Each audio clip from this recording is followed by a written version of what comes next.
बहुत बहुत स्वागत है आप सभी का एक बार फिर से गैलेक्सी क्लासेस के इस ऑनलाइन प्लेटफॉर्म पर, जहां हम सभी सीटेट दिसंबर 2022 की तैयारी कर रहे थे। इसके पहले की क्लास में हम लोगों ने सृजनात्मकता पार्ट 1 को पढ़ा था और अब हम आज सृजनात्मकता पार्ट 2 को पढ़ेंगे और इसी के साथ सृजनात्मकता को बहुत ही आसान शब्दों में खत्म करेंगे। ठीक है, आज की क्लास में हम सृजनात्मकता के कुछ और महत्वपूर्ण चीजों की बात करेंगे। हालांकि इससे पहले मैंने सृजनात्मकता को समझाया था, सृजनात्मकता के तत्वों को समझाया था और भी कुछ चर्चाएं उसमें हमने की थी। फिलहाल आज की क्लास में हम सृजनात्मकता पार्ट 2 की चर्चा करते हैं। देखिए, कुछ बातें हम आपको बताएं। कहने का मतलब कि चीजें तो बहुत सी हैं, लेकिन मायने ये रखता है कि आपके एग्जाम के लिए कौन सी चीज इंपॉर्टेंट है।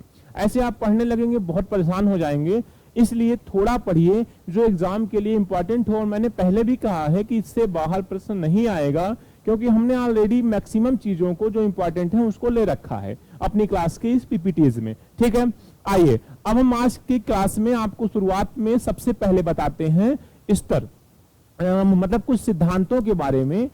सृजनात्मकता के कुछ सिद्धांतों की चर्चा हम आपसे करते हैं। सबसे पहला सिद्धांत जो है उसे हम कहते हैं स्तर सिद्धांत, जो किसने दिया था? टेलर ने दिया था। स्तर सिद्धांत किसने दिया था? टेलर ने दिया था। प्रक्रिया सिद्धांत किसने दिया था? एस आरिट ने दिया था। याद रखिएगा, स्तर सिद्धांत टेलर ने दिया था और प्रक्रिया सिद्धांत किसने दिया था? एस आरिट ने दिया था। निमेष और संगम सिद्धांत, जिसमें 6 तत्व बताए गए थे, स्टर्नबर्ग ने दिया था। ये 3 सिद्धांत हमको महत्वपूर्ण लगे। हालांकि कभी पूछे तो नहीं गए हैं, एक बार ये पूछा गया है स्तर सिद्धांत किसने दिया? टेलर ने। फिर भी मैं आपको पढ़ा रहा हूं कि आप किसी भी प्रकार से असफल ना हो, आपके पास सारे कंटेंट रहें। तो आपको ऐसे ही याद कर लेना है। स्तर सिद्धांत किसने दिया? टेलर ने। प्रक्रिया सिद्धांत किसने दिया? आरिट ने। आरिटी, ठीक है, ऐसे लिखेंगे, इसे आप आरिटी ऐसे लिखेंगे। ठीक है। निवेश या संगम सिद्धांत सृजनात्मकता का किसने दिया? स्टर्नबर्ग ने। और कितने तत्व बताए? 6 तत्व इसमें बताए गए। आइए देखते हैं कि जो एक और सिद्धांत है जो सबसे महत्वपूर्ण है, उसका नाम है प्रमस्तिष्क सिद्धांत। प्रमस्तिष्क गोलार्ध सिद्धांत। होता क्या है कि हमारा जो मस्तिष्क है, देखिए आपके सामने है, इसके 2 हिस्से होते हैं, एक को लेफ्ट कहते हैं, एक को राइट कहते हैं।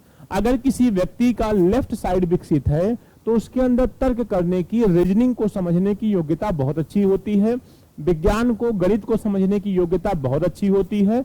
और जिस व्यक्ति में आर पार्ट जो विकसित होता है हमारे मस्तिष्क का, ये मेरा मस्तिष्क है, ठीक है, ये क्या है? लेफ्ट, ये क्या है? राइट।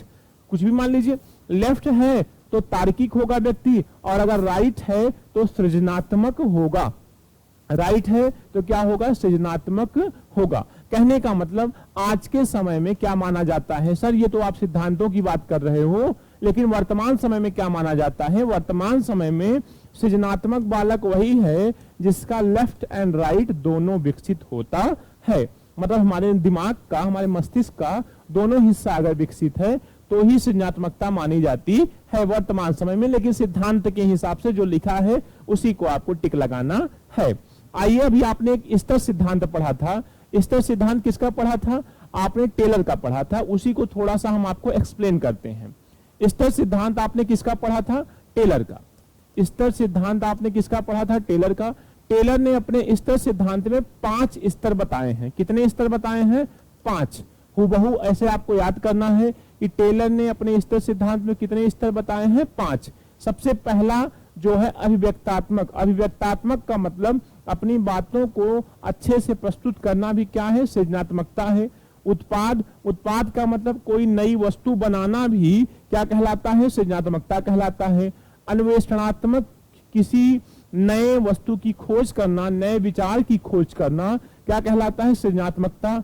नवाचार क्या है? नवाचारात्मक। नवाचारात्मक का मतलब हम किसी कार्य को नए ढंग से करें, किसी कार्य को नए तरीके से करें, परंपरागत ढंग से हट करके करते हैं तो उसे नवाचारात्मक कहते हैं।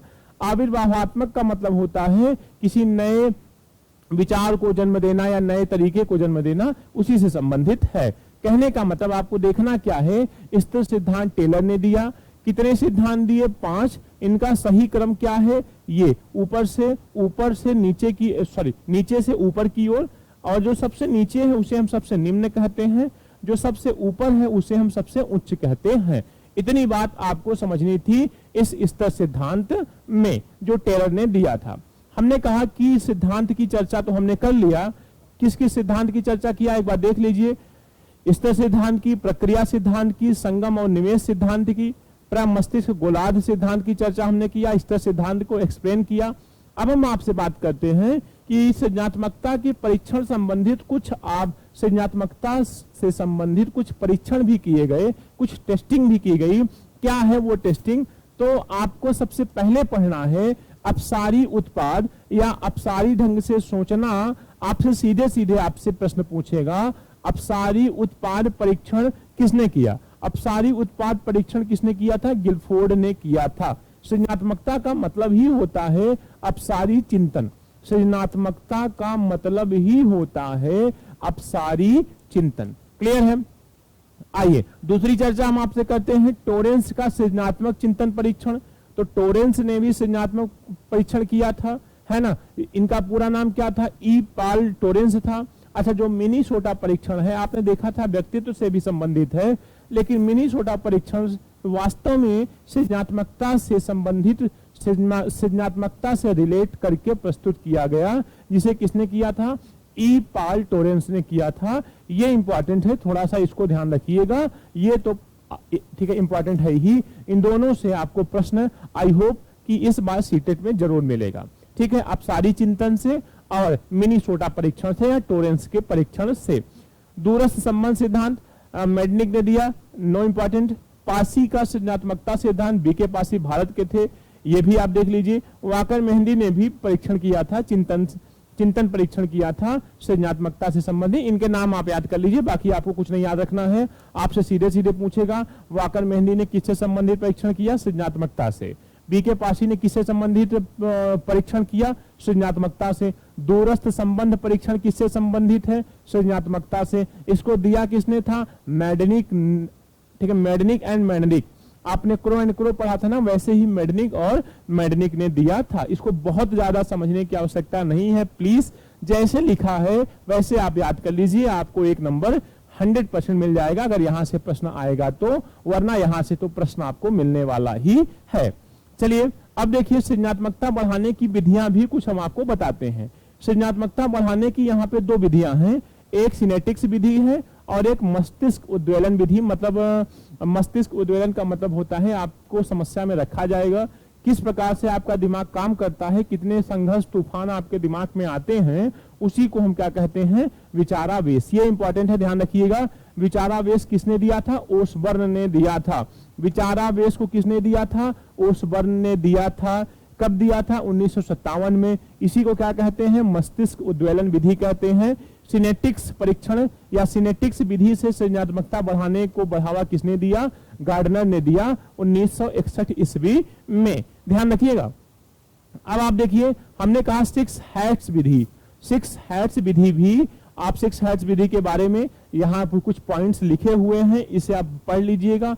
बहुत ही सरल हैं, इसको समझाने की आवश्यकता नहीं है। बस आपको मैं इतना बता रहा हूं कि 6 हैट्स विधि किसने दिया था? डी बोनो ने दिया था। किसने दिया था? डी बोनो ने। कब दिया था? 1985 में। बस आपसे इतना पूछेगा कि 6 हैट्स परीक्षण या 6 हैट विधि किससे संबंधित है? व्यक्तित्व से, बुद्धि से, सृजनात्मकता से। तो आप क्या टिक लगाएंगे? सृजनात्मकता से। बहुत छोटा प्रश्न पूछता है। हम आपके लिए मैराथन क्लास प्रश्नों की लेकर भी आ रहे हैं, उसमें हम आपको दिखाएंगे कि कितना आसानी से सीटेट के प्रश्नों को किया जा सकता है, क्योंकि उसका बहुत बड़ा उद्देश्य नहीं होता पूछने का, सरल चीजों को ही पूछना उसका उद्देश्य होता है। 6 हैट्स किससे संबंधित है? सृजनात्मकता से। किसने दिया? डी बोनो ने दिया। अब हम आपसे बात करते हैं कि सृजनात्मकता और शिक्षा, मतलब शिक्षा में सृजनात्मकता का क्या उपयोग है।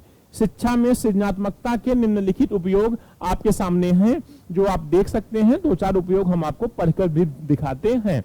देखिए, प्रतिक्रिया की स्वतंत्रता देना, मतलब अगर आप जानना चाहते हो कि हमारे बच्चों में सृजनात्मकता है कि नहीं, तो आपको अपने बच्चों को रिस्पॉन्स करने के लिए स्वतंत्रता देनी होगी, तो इससे बच्चों में खुलापन आएगा।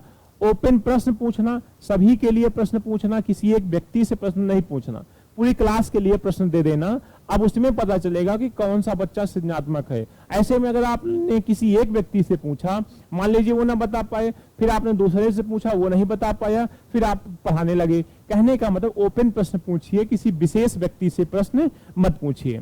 नवीन विचारों को प्रोत्साहित करना, यह है सृजनात्मकता शिक्षा में।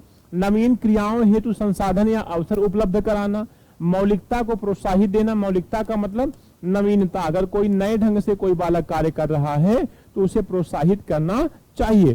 छात्रों में आत्मविश्वास को विकसित करना। इस प्रकार से कई चीजें हमने आपके सामने लिखी हैं जो कठिन नहीं है। अगर कठिन होती तो मैं आपको पढ़ाता जरूर, और ये सरल है, इसको आप पेपर की तरह पढ़ सकते हैं, समझ सकते हैं। सृजनात्मकता और शिक्षा में क्या संबंध है उसको हमने आपको दिखाया।